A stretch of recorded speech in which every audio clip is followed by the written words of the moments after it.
Hello and welcome to the Consistency Project with E.C. Sinkowski. My name is Patrick Cummings, and every episode I have the distinct privilege of presenting E.C. with a question on subject matters that range from nutrition to fitness to the choices we can all make to live a healthier, more functional life by exploring both the principles at play and the actions worth carrying out as a result. We aim to get you thinking, get you moving, and get you taking more consistent steps toward optimizing your well-being.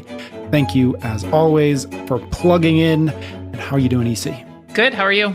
I'm great. Today we're going to return to our Quick Bites. Quick Bites is our excuse to take some listener questions and get your thoughts on some topics that maybe are certainly worth talking about, questions worth answering, but maybe not quite the deep dive that we tend to do on full episodes. And so in the past, I think the last couple Quick Bites, we've tried to get 7 or 8 questions in. I think we're going to narrow it a little bit to keep us from the 45 to 50-minute episodes. So I think we're going to try to do 5. So I can only shorten my answers so much, Patrick. I know, seriously. So we're going to lessen the number of questions. So we're going to try to do like 5 questions, 5-ish minutes each. So we'll see how that goes this time around. For folks who want to submit a question, the best way to do it is to make sure you're on the Optimize Me Nutrition newsletter list. EC will send out a call for questions, or you can just respond to an email and she'll get it. So that's the best way to do it. Before we get into the 5 questions that we got today, we've got some good ones. We talked about it a little bit last episode. You're launching a new members-only site, members.optimizamenutrition.com. Tell the peoples about what they can find there. Yeah, so I've been doing kind of bonus content to my email list, and my email list will continue to have valuable content in it, but some of the more deeper dives that I've been doing kind of in a video format, that's going to be going towards the member site, in addition to another Q&A, where we'll stream live so we can have a little bit more interaction, but that way you can also get your questions answered that way. And I do see that the site will continue to grow over time with what the community wants, but I think it's for the people that appreciate kind of the deeper dives and more of the nuance. And so that's where you can find me at members.optimizamenutrition.com, but first month is free. Awesome. So if you are a coach, a nutritionist, MD, a nurse, anybody in a position to need to know more than eat 800 grams of fruit and vegetables, or fruit and vegetables a day, I really think that this is going to be good for you. So members.optimizamenutrition.com to learn more. Okay, quick bites. Quick bites. First question is from Valerie. I would like to see a podcast or part of one. Well, good for you, Valerie. You're getting what you want. Dedicated to talking about the relationship between weight and body fat. On many of your podcasts, you have spoken a lot about reducing weight. She has weight in air quotes as the goal, but does that actually mean reducing body fat? If someone is a heavier weight for their height, i.e. in terms of BMI, they are at the top of the normal range or at the bottom of the overweight range, but has a low body fat percentage, is there still a risk to them in terms of their weight, or should they be satisfied and considered healthy because their body fat percentage is low?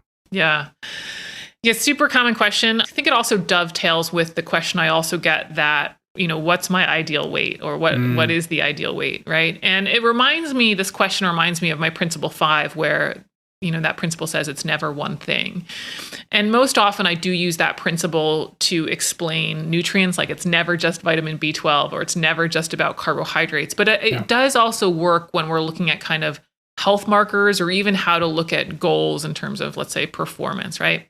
But so, in terms of these health markers, it's never one health marker. It's never just weight that is going to determine whether or not you are healthy. Instead, there's a collection of health markers that determine your health, and weight is one of them. And so that's why trying to find, what is an ideal weight, or tell me the healthy weight for my height, absent of looking at those other factors, is sort of just a futile task. Now, as Valerie noted, and I'm sympathetic to this, there can be somebody who is heavy in terms of their weight and have a high BMI, yet they are very lean or have a low body fat percentage. Now, to make sure that we understand what BMI is body mass index. That's a ratio of your weight to your height squared. And BMI is routinely used by your doctor. This is how they're going to determine whether you're normal weight, overweight, or obese. And this is what they do to help assign risk. Now, we have to remember that's one of the factors that they're looking at to determine your overall risk. And I think people, and I've heard it before, so I'm not calling out Valerie here, but people will, in the CrossFit community, especially get bent out of shape about BMI and just, it's a worthless marker, right? Because it's just not accurate for muscular lean people. And again, Using myself as an example, I'm at the very high end of normal, if not already in the overweight category according to BMI, yet I'm 16% body fat, which is lower than kind of what the healthy women standard, right? Mm-hmm. So this is the thing though, like we can't get so worked up about just one number, because we know that my entire health picture, anyone's entire health picture is more than just this BMI number. Like I already know that I'm muscular and lean. So I'm already kind of applying this knowledge to that number. And that's how we find the right tool for the right job. Like BMI is actually a really good metric, because guess what? Most people walking into the doctor's office are not muscular and lean CrossFitters. Yes. So it's like we can't just throw out the entire tool because it's been used in so many studies.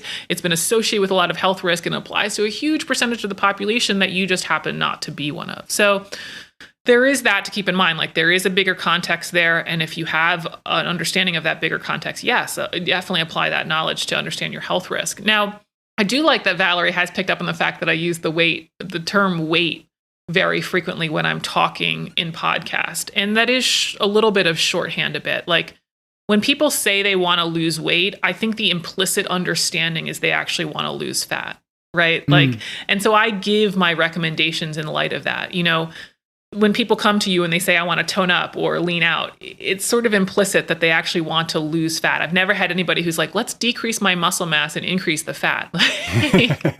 Yep. It's sort of just implicit that people want to lose fat when they say they want to lose weight. So perhaps I could get more precise in my terminology of when I talk about reducing weight, it's actually reducing fat. But I think a little bit we're splitting hairs here, right? Because when somebody loses fat, they all are also reducing their weight. But anyway, so there's a little bit of that. I also want to point out, though, that this doesn't make weight totally irrelevant. I think it's most relevant to the individual looking at relative changes on their own in time.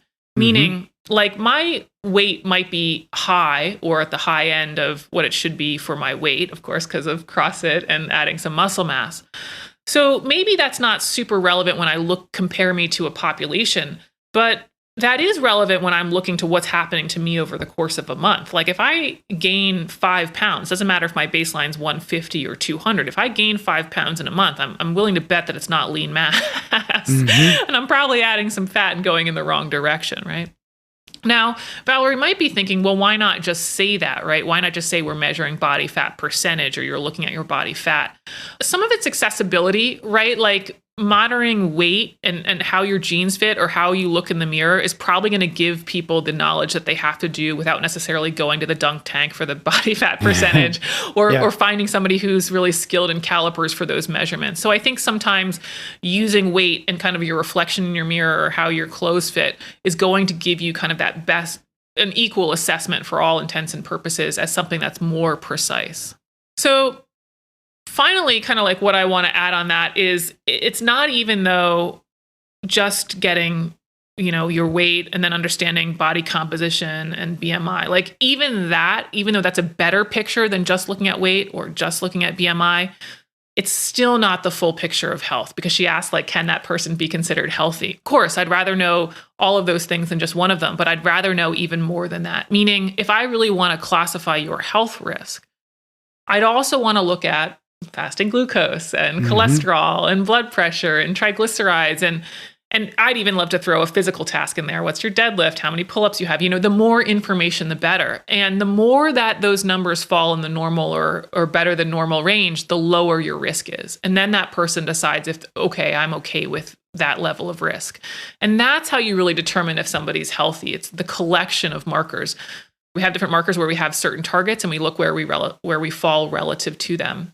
And so, it's kind of up to the individual to look across the collection of all of these things and determine what's their level of risk. To put this back in context for me, it's like, all my markers are good, if not in the, ideal range or whatever it is. I exercise, I have a good amount of fitness, I sleep, I eat a whole foods diet, as you know. I have no clinical symptoms, no clinical pictures of like problems that I'm trying to have my doctor solve, and my BMI might be in the overweight range. So guess what? Like that's good for me. That's good enough for me, and I consider myself at low risk. And so that's what I would encourage Valerie to do, is kind of take that bigger picture, not just BMI, not just even body fat percentage, but hey, what's the diet look like? What's the exercise look like? What are the other markers look like? And then, make the decision for herself whether or not she's falling in that healthy range. Yeah. I think it's so much harder to recognize or to admit to ourselves that like the one number isn't as helpful as we want it to be, right? And that could be BMI. It could be a lot for a lot of folks. It's the number on the scale, right? It's a factor. It's a data point, but it just requires so much more work than we often want to put in to say, okay, well, where is my fitness? Like all of these things, like it's so much easier to just say, what's the one number that's the most important number? And I'm just going to focus on that. That's going to be the most important thing. And if that's good, then I'm good, right? And I just think it'd be nice if there was just a singular, I don't know what to call it, but a health number, right? But there isn't. There isn't one that takes into consideration all of the things that you just laid out. Two things on that. One is, and I've said this story a lot, but I just like it. I had a woman who wrote to me, she did the 800-gram challenge with her gym, and she wasn't pleased with me because she gained weight. And I explained, well, we didn't control for all the factors, so these things could have happened, all of that stuff. And then turns out she also got her body composition done a few days later and found out that she'd actually lost fat, increased muscle mass in just 4 weeks. And so then she wrote me back another email and was pleasantly surprised with the results. Yeah. And so I sometimes think that what might seem easier, like by having this one number, also means you might not actually have the full picture. You might be coming to an incorrect conclusion. And so that was a nice surprise to learn that, even in just 4 weeks, she had actually improved her body composition instead of just adding fat. The other thing that I wanted to mention, this one number, is that some of what CrossFit was trying to do with their definition of health is look at fitness over time. And I think it is a really elegant solution to that. They want to say that you want to have a quality of life, not just good health markers. Like I don't really care what, and this is sort of mentioned the biohacking podcast, I don't really care what my fasting glucose is if I don't have death and disease, right? And so this is sort of what they are getting at with that. I just don't know that it outperforms kind of looking at the collection of markers that we use on a daily basis anyway, right? Like I think it's an elegant answer, but I don't know if it's any more easy than your doctor looking at the 5 things that get measured every year anyway. Right. All right. Next question is from Liz. As background, I'm a PE teacher who teaches a junior-senior strength training class, which is kind of awesome. I have a precision nutrition certificate or certification, and I have taken your master class, but I struggle with where to start on the topic of nutrition with my students. They are very interested in the topic and ask lots of great questions, but they're limited in what groceries they have in the house, and they typically eat out or grab Starbucks often. If you could teach 3 nutrition lessons to high school kids age 16 to 17, what 3 topics would you cover? I've spoken about starting small and adding something to your day like fruits, veggies, water, or lean protein. I've talked about taking out small things like 1 less juice or soda a day. I think they're ready for a little bit more depth and info. I am struggling with where to go from here. Any advice would be very helpful and much appreciated. Yeah, well, I mean, I love that Liz is starting small. That's always a great place to start. And I love that she also has this awareness that they're not totally in control of what they eat or what's available. So those are awesome. Awesome. I think the first thing that I would do with them is actually do the 800-gram challenge, especially at that age. I think people underestimate what kids and teenagers need calorically. They're still growing, so they need quite a greater number of calories than people think. And assuming that they aren't completely sedentary, they're going to be very close to the caloric averages, if not higher than I give for women and men all the time, of 2,000 and 2,500 calories respectively. So if 500 calories coming in from the 800-gram challenge, it can definitely be done by these age teenagers. And, in terms of the 800-gram challenge, as long as you're not marketing for it or profiting off it, it's like an idea that you're sharing with your students in your class, you can use the idea with them. Now, the thing that I would change is for the reasons that you've already sort of mentioned, that they're not totally in control of things, and also because of their age, is I wouldn't make it like tomorrow, everybody is now eating 800 grams of fruits and vegetables or they get a D, And I don't think Liz would do that. But the idea is do this more in like an observation way than we're getting points and assigning value way. And I also wouldn't try to do a ton with the scale because they might not have that, or their parents might think that that's too intrusive. This is where they can do kind of the 6 cups variation, right? Did you eat 6 fists full of fruits and veggies a day? And I think that's a great place to start. And it's, again, hey, like maybe we try to get to 6, but it's more of let's see where you fall naturally, and then share lessons learned. Like, how did you end up getting to 6? And somebody like, well, I got the banana at Starbucks instead of the yogurt or something like that. And I think there'll be a lot of fun stuff there, but from more of that observation approach than a challenge and points approach. So that would be one. Step two would just be, again, doing the same thing with lazy macros, adding that protein target. But it wouldn't be, everyone's doing 0.7 grams per pound of body weight, or, you don't get the points or whatever. Instead, it's probably like, hey, let's start tracking what protein sources we eat each day. And we're going to look at the grams in each. And then maybe what you do is help them understand how protein in turkey is different than protein in a protein bar, right? And it's not with the sense of judgment, it's sense of, oh, okay, this one I got 5 grams and this one I got 30 grams. Okay, that's interesting. And it can just be from that sort of lens. I think the thing also to point out is that even at that age, the RDA for protein is 71 grams. So you could very comfortably recommend that. You're going to find some people, especially athletes, are going to be higher than that, and that's okay. But hey, did we even hit 71 grams of protein today? And share again lessons learned. How did you get to 71? Oh, I got jerky at Starbucks instead of, the cookie or something like that. So I think that would be step two. It's just taking those ideas, but then actually having them apply it to life with less of a challenge leaderboard idea and more of an observation learning idea. And the final one, I think, would be a cool project. And I don't know exactly how she could fit it in, but I'm sure she'll come up with a way. But somehow teach this idea of food versus nutrient composition. We need to eat on a physiological basis protein, fat, carbs to some degree, fiber, vitamins, and minerals. But that's not how we eat. We don't sit down to a plate of vitamin A, right? We sit down to carrots, Yep. or we don't sit down to just powder for protein sometimes, but we sit down to a steak or something like that. Maybe in the future we'll be sitting down. I know, maybe. We've got a lot of things to work out for that to work, because supplements aren't doing the trick yet, Patrick. Yeah. But yeah, so I think kind of going through some examples at first with them, oh, okay, well, we need vitamin A. How would somebody do that, And then maybe look up the information for carrots and figure out, okay, for them to get 100% of their vitamin A, they would have to eat this many carrots.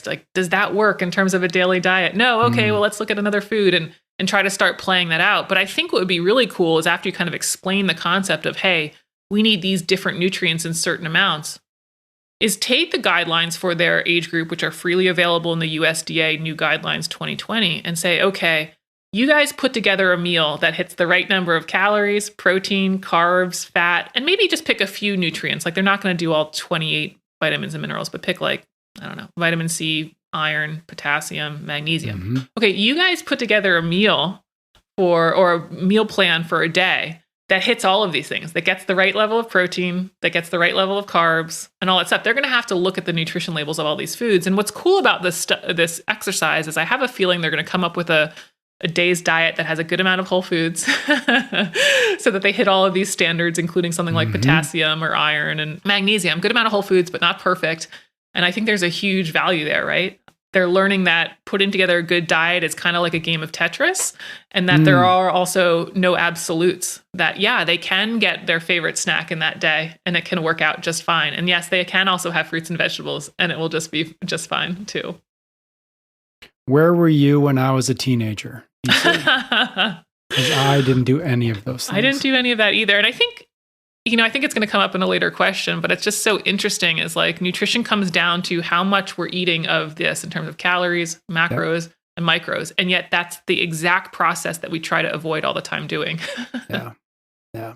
I have lots of questions, but maybe we could do a whole episode on somewhere inside of that. Because I think I think a lot of what you said is really fascinating. I don't want to derail our attempt at a relatively short, quick which I've already derailed. Yeah, which we've already derailed. But so yes, putting it out there into the universe, maybe we'll do a teens or kids/teens kind of focused nutrition episode at some point. Next question is from Jean.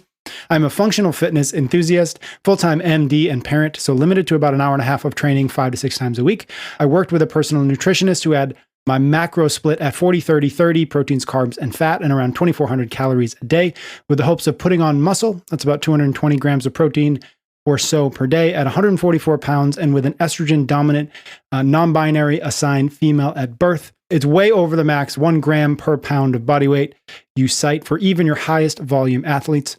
The 200 grams or so target seems consistent in the bodybuilding sources I've looked into. Any thoughts? I would love to use those calories for more fruit. I eat 800 grams easily every day, but feel bad for neglecting protein. Yes, we'll keep the 800 grams going for sure. But yeah, to me, off the cuff, that's high. I mean, 220 grams of protein. My God, I couldn't do it. I just don't see the need, and I know that's what bodybuilder sites cite, and that's what top end bodybuilders are doing, and probably some CrossFitters, depending on their volume and level of proficiency. But, it always comes back to context. And in the intro, Gene describes himself as a functional fitness enthusiast with a lot of other life demands, right?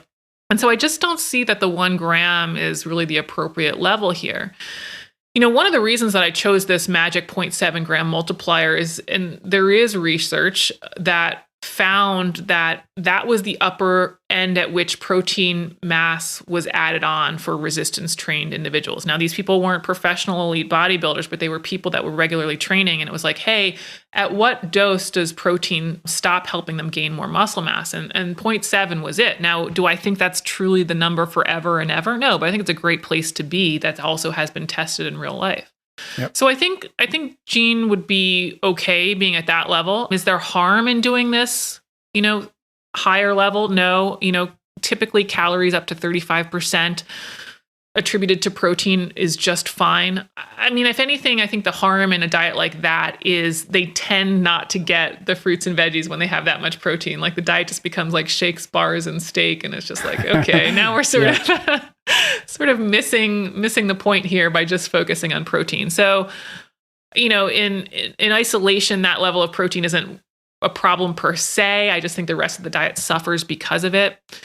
But I think really for Gene, the best return on investment is not necessarily going to be with that protein number, but it's looking at the training and figuring out whether or not that's truly maximized. And, I think that's where the bigger payout is going to be. Like, I love nutrition, but if as a functional fitness enthusiast, if you're lifting in the weights that would be considered kind of beginner to intermediate, and I don't mean by numbers of years, I mean by actual weights lifted compared to like, strength charts that are out there, you have more to gain from your training than changing your protein multiplier, right? And we just see that over time. We see that over time with CrossFit. I've seen that over time with CrossFit. I mean, you got to lift heavy. You got to do a lot of reps. You got to do it for a long period of time. And this is why we see some pretty drastic changes in physiques with the top athletes. I mean, they're doing a ton of volume over time, and they're lifting a lot of heavy weights. And so this is where I'd want, Gene to really focus with that 1.5 hours of training a day, 5 to 6 days a week. It's like, what can you do there that might be more in line with your goals? Like, are you really working intensely during that 1.5 hours? What are the lifts? Or can you do some more hypertrophy stuff? A lot of people in the functional fitness space, they love those slog fests. They love the filthy 50 sweat fest, boot camp, 45-minute stuff. And sure, it can feel good. But sometimes you might be better off if you're really looking to add muscle mass of doing more of like a classic bodybuilder split hypertrophy stuff. Doesn't mean you can never do the sweat fest days, but really look at your training and how are you maximizing that versus worrying about maximizing protein. Try the 0.7 if that's super easy and you want to go to 0.8 or something like that. But the 1 just seems, I don't know. I think you're going to get better return on investment on focusing on the training more in this case, for sure. Next question is from Wes. I am a vegan and have a hard time hitting protein numbers with whole food sources. I tend to have to rely on low-carb vegan protein powders. My other common protein sources are tofu, tempeh, peanut butter, some nuts, etc. But all of these come with more fat and carbs than a lean chicken breast would. Am I missing any sources of protein I should be using? What are your thoughts on using protein powder to help round out the macro numbers? Usually I use the Sprouts grocery brand vegan protein. I think this is great in the sense of using protein powders, especially for vegans, to help them reach their protein targets. I hope I always talk about the fact that things aren't black and white. There's no good and bad. Yes, no systems are kind of faulty. And I think protein powder is a great example of that. Like, it kind of has gotten a bad rap, but like, if we think about it, you're getting protein from it and you're getting some levels of micronutrients from it. Now, what you're not getting is kind of the water weight. That's really what differs from the steak and to some degree the micronutrients in it. But this can be good. This can be good for somebody who's having a hard time, quote, eating all of the food. If somebody needs to get more nutrients in or high level athletes who have to eat a ton of food, taking the water weight out and just having it as a protein is a great way to do it. And I know that's not exactly Wes's question, but I just kind of wanted to, again, paint that context around protein powders, that we always have to look at what the whole diet is and not just, oh, protein powders aren't as good as a steak, or in this case, tempeh or whatever. But, kind of understand how the whole diet collectively is what the person needs, not necessarily a single food in it. So I do also like that Wes has pointed out that being vegan, what happens when you're choosing these plant-based sources, you do spend more of your calories on carbs and fat to get that right number of protein. Every time you eat a gram of protein from plant sources, you're getting more carbs and fat than if you were eating chicken. And he sounds like he's shopped around here. I don't know the Sprouts brand. I tried to find it online in terms of the nutrition label, couldn't find the label, but it sounds like he shopped around to find one that's the higher protein, lower carb. And generally that's great. Like if you were a vegan and you have to rely on these plant sources, that finding things that have a very high protein to carb or very high protein to fat ratio is a good place to be. And I've used, I think it's the Garden of Life brand, their pea protein. I used it for a while. I think it was very few carbs, for like 2-3 grams of carbs per 25 grams of protein. So they are out there. And it sounds like Wes has sort of already found that. And that's great. I also don't think Wes is missing any sources. He lists the tofu and the tempeh and the peanut butter and the nuts and the protein powder, of course.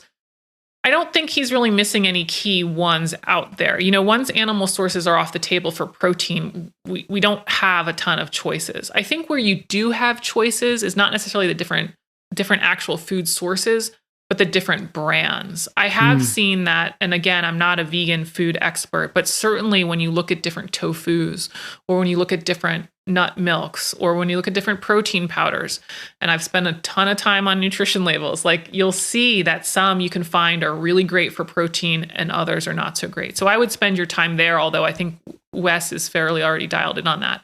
You can find soy milks that have a ton of sugar, and you can find some, I like one at Trader Joe's that's like very high protein relative to other ones, right?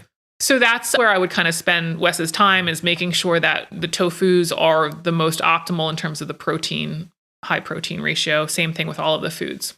And that's just a good way to think, I think, about your diet in general. The more that something represents a large portion of your diet, the more optimized it needs to be. Like, I don't eat tofu. So me picking tofu, it like doesn't matter. Like I have it maybe twice a year, right? Like it doesn't matter when I go to the store if it's a really high protein one, right? Like it's just such an inconsequential portion of my diet. Where for Wes, having it every day, it's like you want to spend the time and find the one that really is going to, have the best ratio for you. Cool. Last question we have for this episode of Quick Bites is from Sandra. If you have a client whose goal is the standard, quote unquote, weight loss and muscle gain, it's the new name of our podcast, weight loss and muscle gain, where do you start if they are regular drinkers? I'm talking like 1 to 3 drinks a week normally, and more like 5 to 10 a week on vacation. 800-gram challenge plus lazy macros, and then have at it, or more something along the lines of, if your body comp isn't changing with the approach you're using, set a ceiling for calories, and as long as you're under that and or losing weight, drink whatever you want. She goes on to say, in my mind, the answer is just to stop drinking alcohol, but I know that that's not easy for everyone, or maybe even necessary for everyone. They're pretty stubborn at the idea of drinking less than a couple drinks a week, but one has a lot of weight to lose and the other has a very stubborn body composition. She is definitely an efficient fat storer. So neither of them are anywhere close to 800 grams of fruit and veggies. So I'll definitely start there, but I was curious what sorts of discussion you have had with people around alcohol, and what have you observed with your own clients? Yeah, I mean, I think Sandra already pretty much has her answer. That's what I love it is. I think people kind of already know a lot of times what to do, which is great. But yeah, if they're nowhere near the 800-gram challenge, like I would not start with trying to limit calories. I would not start trying to limit drinks. People don't really work with those standards, especially when they're at their new end of the spectrum. Like as they progress, then they're like, oh, cool, I see the results. Now I'm willing to tighten the reins. Not in the beginning, really. Here's the other thing, though. There is no way that 1 to 3 drinks a week is the reason that somebody has a lot of weight to lose. No way.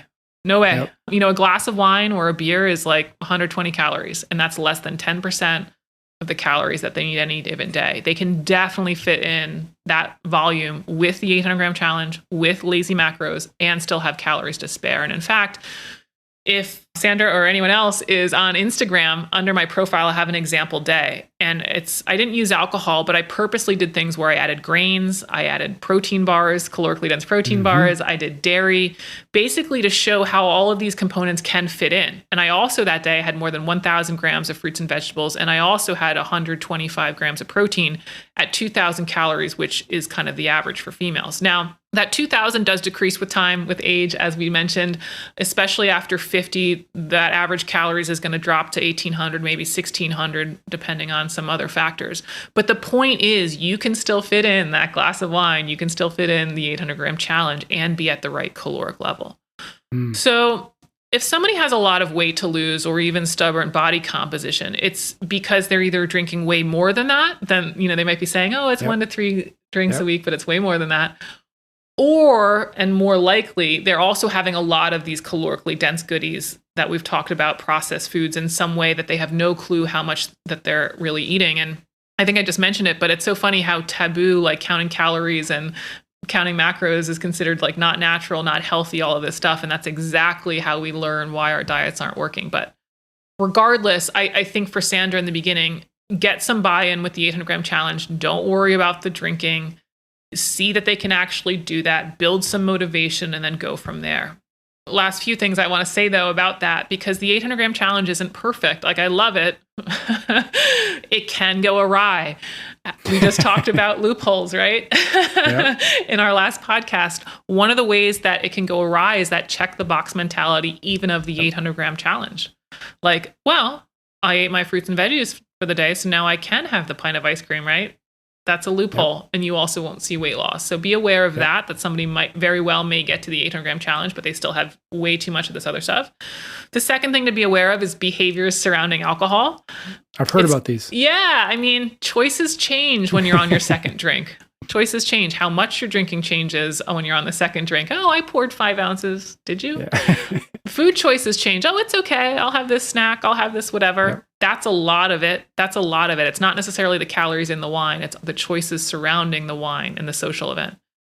And then the final thing I'll say is, and I've said this before, but it's very true and it's very easy to be distracted. Weight and body composition don't lie. I don't care what their app says. I don't care what the numbers say or how many drinks they've said they've had.